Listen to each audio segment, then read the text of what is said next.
Welcome all to today's interactive session, that is retention of maxillofacial prosthesis.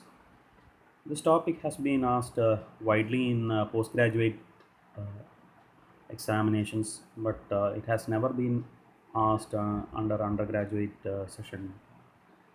But it is an important topic. There are possibilities that it can come as a short essay. So you need to know inside out of what are the different aspects of retention of maxillofacial prosthesis. So to start with, the field of maxillofacial prosthesis, the definition we have seen in the previous classes, as you all know, aims to restore lost or compromised facial anatomy with the use of artificial substitutes. So when you replace those lost structures, the processes needs to be retentive enough. So the retention is a crucial factor in the success of maxillofacial processes. So retention, as it has been defined as a quality inherent in dental processes, acting to resist the forces of dislodgement along the path of placement. So there are possibilities that different forces act on the processes to dislodge it, especially along the path of placement, because the other paths of placement usually will be not have a problem in retention, because you have either engaged in an undercut, or you probably would have locked into some structures, or you are given a retainer. So some sort of aspect from the processes helps it to resist the forces in the direction other than the path of insertion or path of placement.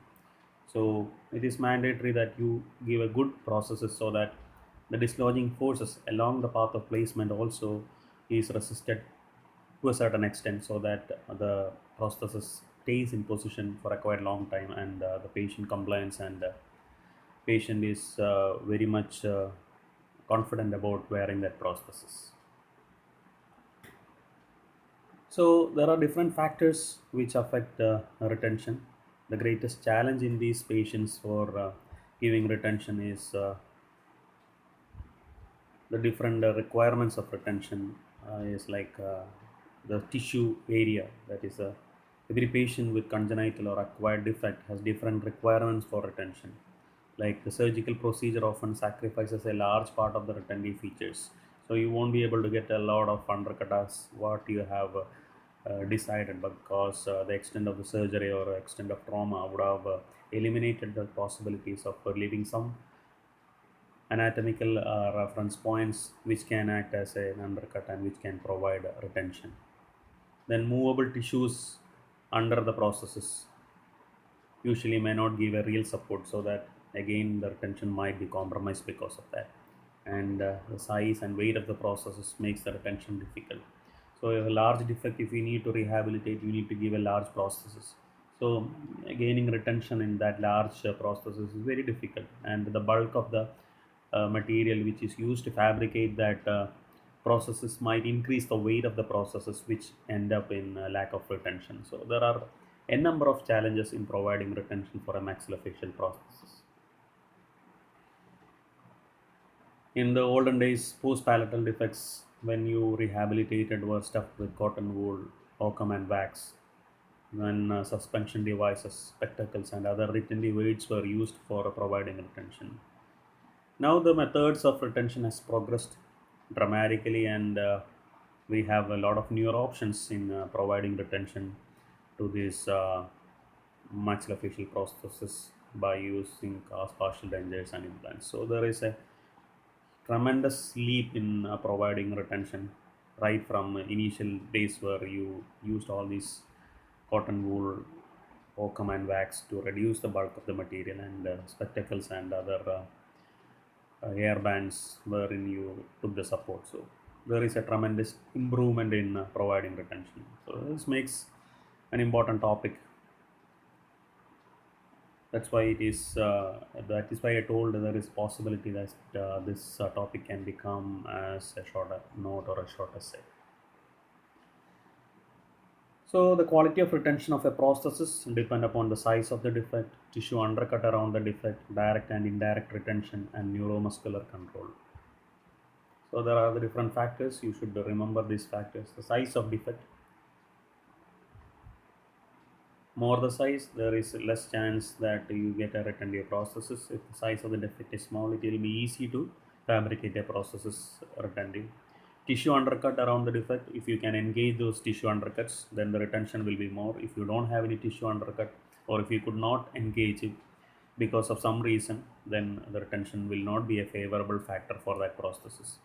Then direct and indirect retention, for which you need to have a remaining natural teeth with good bone support. If you have a lot of remaining natural teeth with good bone support, then you can take direct as well as indirect retention from those teeth, and which will enhance the final retention of the prosthesis. And neuromuscular control of the patient, as you all know, if the neuromuscular control is good, then the patient can maintain the prosthesis in position without much difficulty. If the neuromuscular control is poor, then there is always chance that there will be different forces acting on that prosthesis which could dislodge the prosthesis. So this is a slide which I would like to share, that to show that maxillofacial prosthesis was practiced way back in 18th century also. So the journey started from good old days to the present day. So it was practiced from the 18th or 16th or 15th century. People used to fabricate some kind of processes to replace the missing or traumatized craniofacial or stomatognathic structures. Now moving on to the topic, classification of retentive weights in maxillofacial prosthodontics. So this is how to classify the retention methods. It has been broadly divided into intraoral retention and extraoral retention depending upon the prosthesis which you give for rehabilitation, whether you rehabilitate an extraoral defect or whether you rehabilitate an intraoral defect or a combined defect. So it has been broadly classified into intraoral retention and extraoral retention. Under intraoral retention, you have anatomical and mechanical. Under mechanical, you have temporary and permanent. Under temporary, you have stainless steel wire clasp, preformed bands and crowns, etc. And under permanent, you have clasp, precision attachment, overlay, swing lock RPDs, adhesives, magnets, and implants. Under extraoral retention, you have again anatomical, which almost is same like the tissue bed which you get from that undercut area. That is anatomical. In when intraoral retention also, anatomical means what is there present inside the oral cavity or what is there outside the oral cavity, which can be utilized for retention. Under mechanical, you can have eyeglasses, magnets, buttons, adhesives, implants, etc. So this is how it is been broadly classified. There could be a combination of both above intraoral and extraoral retention. When the defect is very large, we try to take the retention from intraoral retention as well as extraoral retention so that the prosthesis stays in position without much movement. So this is how it has been broadly classified. Now we'll look what are the different entities individually. So moving on with anatomical defects. Here we use anatomic undercuts and was one of the first ways employed for retention of maxillofacial prosthesis. Under intraoral prosthesis, the anatomic retention is primarily used for maxillary defects. Mandibular defects is very difficult to use anatomic retention because you don't have much surface area for providing anatomic retention. That's why it has been primarily used for maxillary defect, influenced by defect characteristics such as size available of the undercut which has been there in the oral cavity after the removal of the defect, location, type of the tissue lining the defect, whether it has been a keratinized tissue or if it is flabby tissue.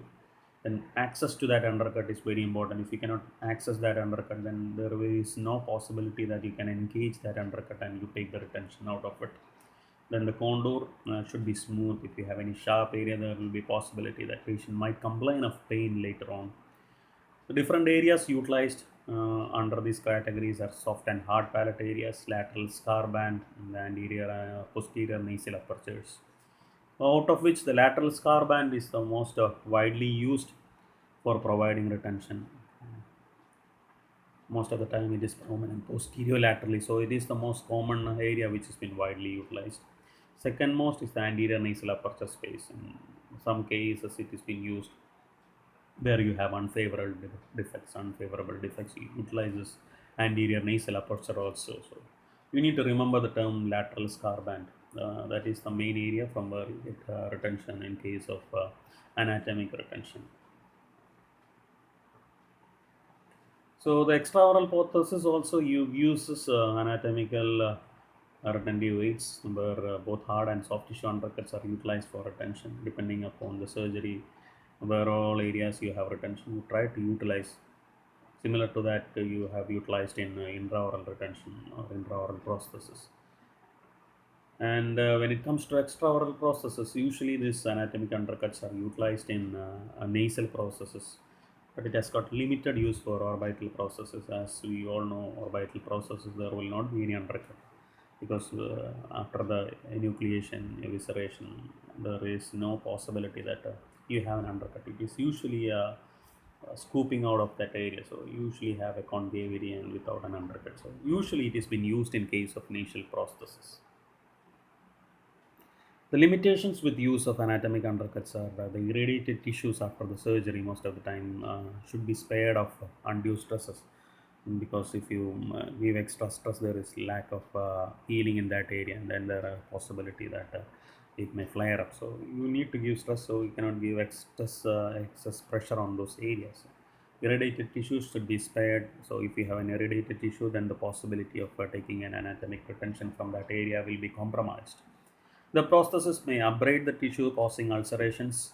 So abrasion of the tissue is another limitation for anatomic retention. Then respiratory epithelium line mucosa may not tolerate stress of the prosthesis. So again, it leads to irritation. So there is chances that again you will have a flare up, or you have another problem with the stress on those respiratory epithelium. So these are the limitations of using anatomic undercuts. Irradiated tissues abrade the tissues, and if you have any respiratory epithelium lined mucosa, again that is a setback for taking anatomic retention.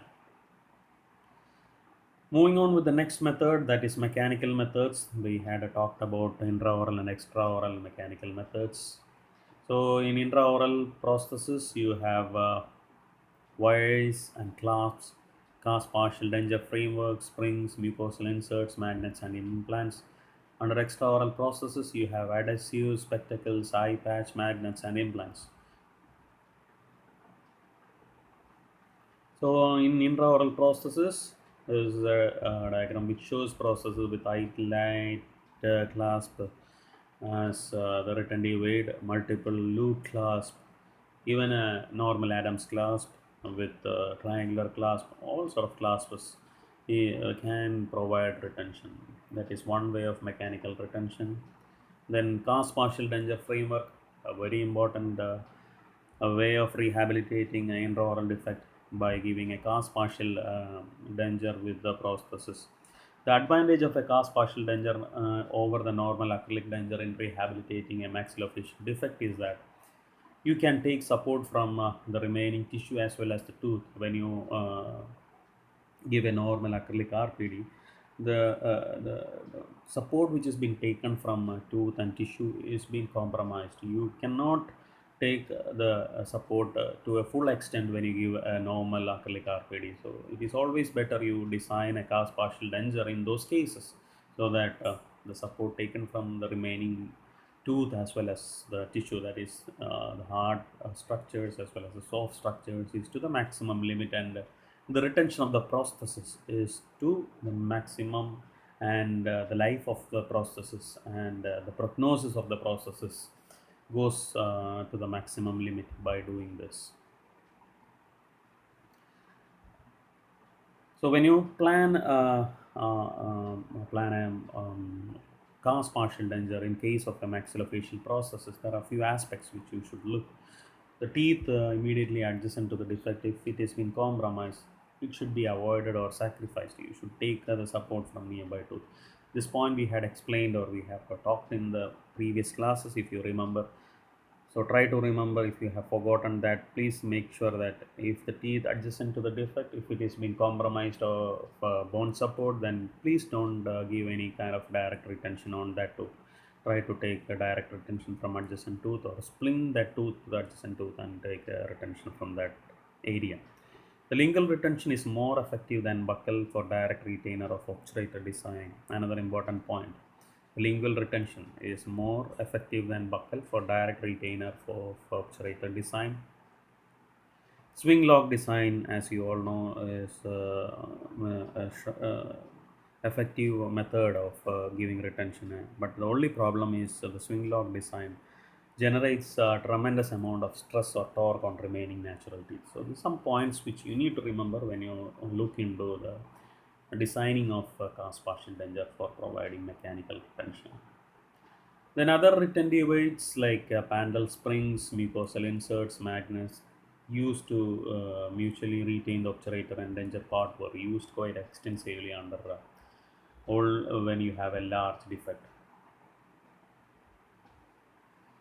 So when comes to extraoral processes under mechanical retention, you had spectacles.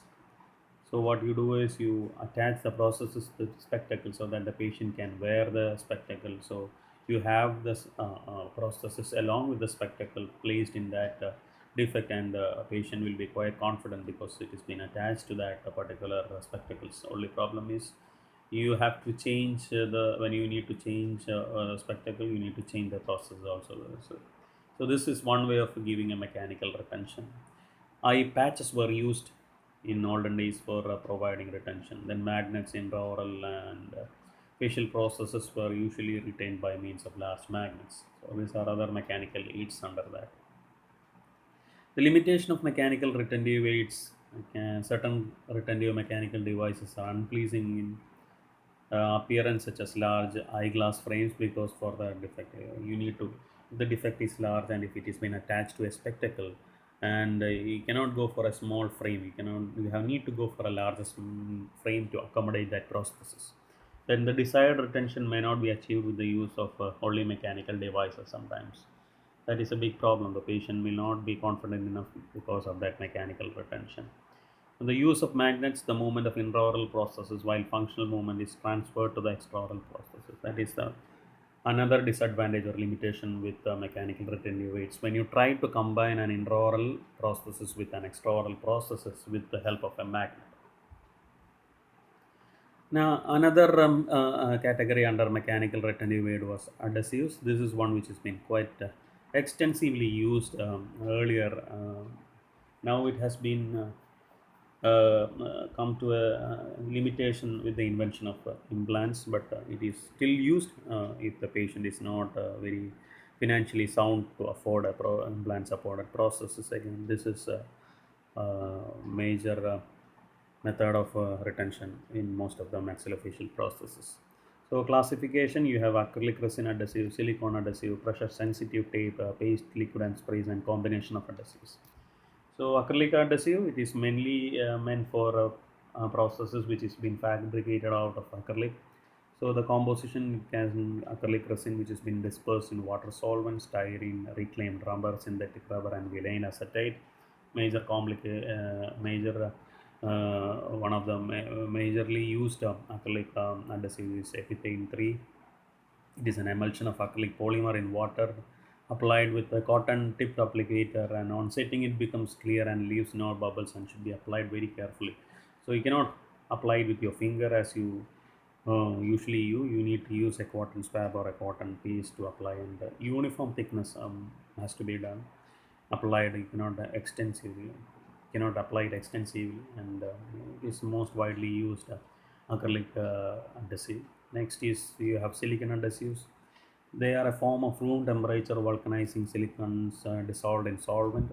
On application, the solvent evaporates, and a tacky adhesive result occurs on the surface of the processes. They develop good resistance to moisture and weathering with low water absorption. So there is more possibility that the adhesive property stays quite for a longer time when you use this kind of silicone adhesives. And it is meant for processes which has been fabricated out of heat temperature vulcanization or room temperature vulcanization silicons. They are not affected with sunlight, contact with many oils and chemicals, and biodegradation. And disadvantages is low adhesive strength in some cases. Example are Hollister medical adhesive and Secure medical adhesive. So you have two examples: Hollister medical adhesive and Secure medical adhesive under silicon adhesives. Moving on with the next one, pressure sensitive tape. These are tapes consisting of backstrip composed of cloth, paper, film, foil, or laminates to coated with pressure sensitive adhesive. So now we talked about acrylic resin adhesive, silicon adhesive. Now we have pressure sensitive tape. Different tapes available in the market which can be utilized for addition for this kind of processes. Usually the composition of pressure sensitive tape or rubber type elastomer combined with liquid or solid resin tackifier component, plasticizer, filler, and antioxidants. Not of much relevance, but you need to remember that when pressure sensitive tape. The major disadvantage with this kind of tapes are difficult to manipulate because it is sticky on both sides. Because as the age progresses, the manual dexterity of the patients will be compromised, and most of the patients will find it difficult to position the pressure sensitive tape at the correct position, which has been told by the rehabilitating dentist or treating dentist. So this is one major setback with pressure sensitive tape. If contaminated, it reduces its adhesiveness and renders it useless. Bond to skin is weaker, only be used in patients whose defect demonstrate little or no movement. If you have a huge flabby tissue and the patient will be having a problem in using this kind of pressure sensitive tape. So then the other aid is paste. The amount of adhesive required will be very less. It can be applied using a brush on the borders of the processes. They are available in various shades and forms like white, clear, black, red, etc. Based on the heat resistant capacities. Again, you have this color coding. They possess excellent bond strength. So there are different paste which can be used as a adhesive. Silastic medical adhesive, RTV red silicone, clear silicone adhesive paste. Liquids, again, as you all know, can be applied as an adhesive, similar to the normal gum which you apply. You have a paste as well as liquid gum. So here also, the suspending material will be available in different consistency. So you talked about paste. Now you have liquid. Then you have sprays also, where you can spray on the adhesive to the entire surface of the process, and which can be placed into the patient's defect so that it stays on position. So the different modalities of dispensing adhesives. Again, self-adhesive tape, like uh, which you can see in the picture or you can see in the slide. You have self-adhesive tape as well as self-adhesive strips, almost similar to our band-aid, which can be applied, and it has got stickiness on both sides, and this holds the prosthesis in position. So moving on with the combination, that is, sometimes if you use a single entity of mechanical retentive aid, you won't get the sufficient retention which has been required, or sufficient the patient confidence you might not be up to the level of going out with that process. In those cases, we try to combine the different modalities of mechanical retentive aids. That is why it is called as combination. Only thing you have to remember is when you combine the different modalities, you have to remember that the end result should be good when you use both the modalities together. That is only the criteria which you need to think of. There are different combinations, different ways of combining, irrespective. It depends upon each individual, or how much retention you need. So the end result should be better than when you use the modalities individually. That is only the point which you need to remember when you talk about combination of adhesives. Talking about the biocompatibility of adhesives, adhesives use must be compatible with normal skin and should not react with skin subjected to surgical trauma and irradiation. Sensitivity to the skin can be determined by patch test before you give that adhesive to that patient. There are different studies which concluded that acrylic resin and biphase adhesive produces no skin irritations. So these components can be widely incorporated into their adhesives. Type and quality of the skin also plays a crucial role in the success of this kind of adhesives. Thin and fragile skin or skin that is irradiated is not suitable for repeated adhesive application, and hence other modes of retention are indicated. So you need to remember this point. Irradiated skin, try to avoid adhesive mode of retention as much as possible, because there are chances that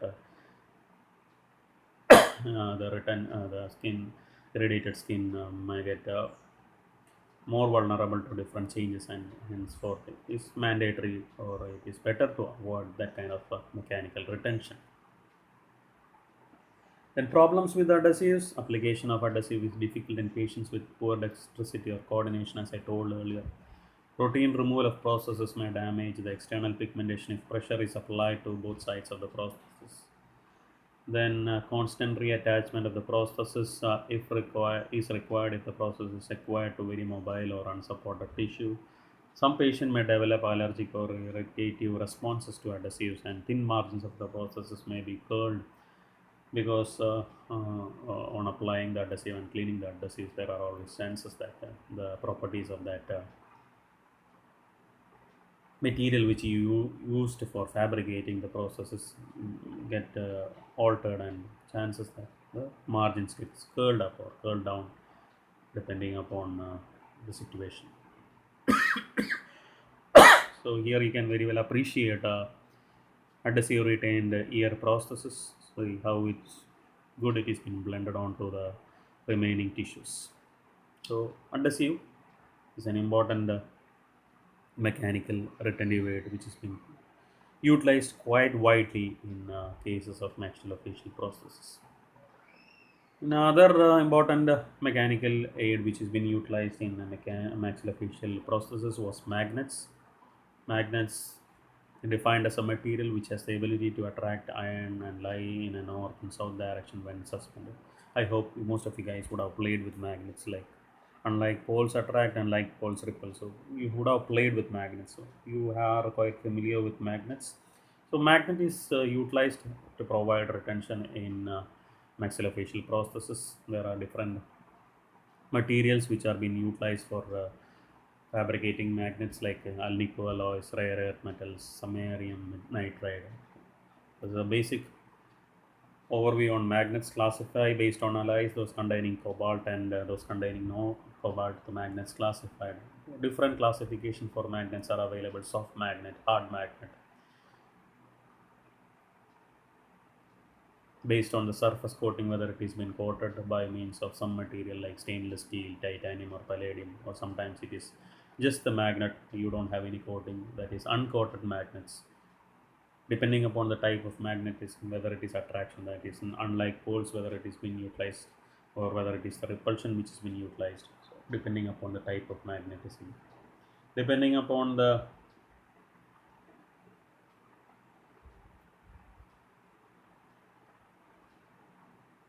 system which has been used, whether it has been single or paired system. For a paired system, you have two magnets which has been paired together.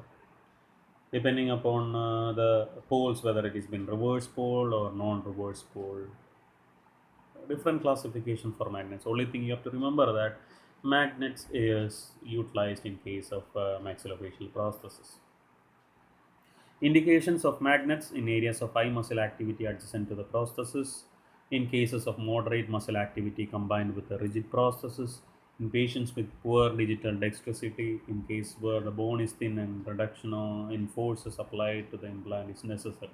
So these are the indications for using magnets as a mode of retention in maxillofacial prosthesis.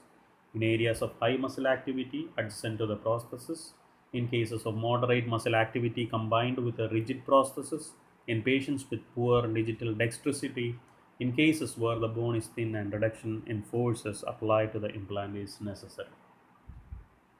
Disadvantages with magnets are the low corrosion resistance, cytotoxic effects of the lichens, and high cost. And the next entity which comes under the mechanical method or mechanical retentive aid is the craniofacial implants. Most widely used nowadays, if the patient is financially sound, then you can go for this method of retention, provided the patient has a good bone support to place the implant and all other factors are favorable. The craniofacial osseointegration provides a previously unavailable treatment options now as a treatment option when you have these implants. So when you look back to the previous years, sometimes some patient, some in some cases, the rehabilitation of the defects were not possible because of lack of retention. Now, with the advent of implants, those unfavorable cases or untreatable cases have become treatable because you can provide retention with the help of these kind of implants. Offers the patient meaningful and enhanced quality of life with this implant supported processes originally used for dental rehabilitation, and along with natural progression it has been applied to the field of craniofacial reconstruction with the same degree of success. So most widely used method in our most preferred method of rehabilitation if the patient has got good uh, bone as well as good criteria which can be utilized and which can be taken into as a mode for retention. So different intraoral implants. We have seen implants in few intraorally when you rehabilitate a single tooth or missing tooth. Here, implants are also utilized for rehabilitating the defects. So intraoral defects can be utilized with implants. So here it is an auricular reconstruction with also integrated implant also possible by means of help of magnet or bar and clip type attachment similar to that of an overdenture attachment here auricular reconstruction. So this is how it has been. So the implants have been utilized quite extensively for the extraoral defect rehabilitation also. Here you can see an orbital rehabilitation with means of osteointegrated implant. See the beauty of that prosthesis. Again, nasal reconstruction with the help of implants.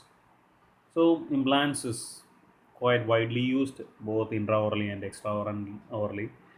The problem with implants is the maintenance is quite expensive. The patient should be really motivated. The advantage is the retention provided is excellent. So also integrated implants offer considerable advancement with regard to the previously discussed methods of retaining intraoral as well as facial processes. They rely on total retention being achieved by the implant and abutment, thus relieving any involvement of tissue undercut and use of adhesives.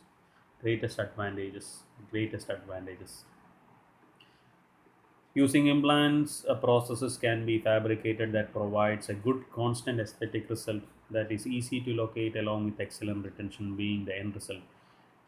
In the previous slides, we would have seen those implant retain processes. So the orbital processes, how good it has been adapted to the remaining tissues and it has been retentive enough so that the patient confidence is boosted up.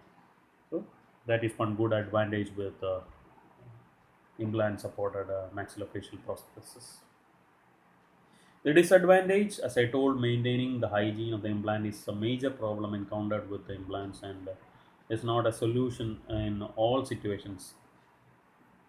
Cannot sometimes what happens is patient is financially sound but the bone or the quality of tissue after the surgery or after the radiation is not quite suitable for acting as a bed for receiving the implant. So this is a major setback. So with the implant, the prognosis depends entirely on the motivation of the patient and the amount of residual bone as well as the tissue, whether it is being a good in good condition or whether it is being not in good condition. So decision making has to be very crucial. Is very crucial in this kind of rehabilitation. There are other methods also for retention, like reducing the weight of the processes. Then, when it comes to intraoral processes, the occlusal scheme also plays an important role in retention. So, try to use monoplane occlusal design, then accurate final impression of the denture bearing area, another important factor in providing retention. If your impression is not good enough, irrespective of whether which material we use, the retention might be compromised. And the material of the processes, try to use flexible material for the processes. Use of resilient soft tissue liner is an important method of increasing the retention. So sometimes, as I told earlier, the combination of different methods are utilized, as you have done for adhesives. Here also different methods can be mechanical, can be combined with anatomical, or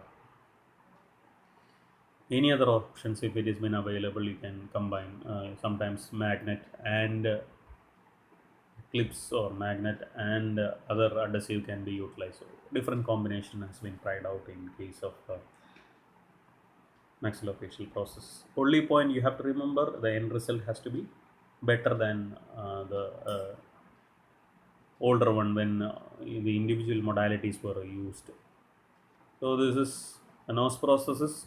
Before winding up, see how a good confident patient after rehabilitating the defect with the processes. So maxillofacial processes always plays an important part in rehabilitating these kind of patients. They don't want to walk around with the defect on. If you have a solution for that, it is well and good. So the patient confidence and the quality of life improves, as I told earlier, when you rehabilitate these kind of patients. So to conclude, different means to achieve retention for maxillofacial processes are discussed here. You have to remember that classification, different materials which has been used under different classification. Every case has its own individual requirements, so the effective retention is achieved by means of proper discussion with the patient and the extent of the bone quality, as we have seen earlier. Is a significant challenge in rehabilitation of maxillofacial defects, which considerably improves psychological aspect of the patient, thus necessitating careful planning, meticulous surgical technique, and skillful prosthetic management. So it is a team effort, as I have mentioned earlier. There is a team of members which become part of the maxillofacial prosthetic rehabilitation team. So it is a team effort, a collective effort of each individual is required for the final success. So the different methods I have uh, elaborated on this interaction. You just go through that. There is a possibility that you can get a short essay or a short note on different retentive weights on maxillofacial processes. So with this, I conclude, and I would like to thank all of you for your kind listening. If you have any doubt or queries, please post your doubt in the WhatsApp group. We will discuss it and we will come to a conclusion. Thank you. Thanks a lot.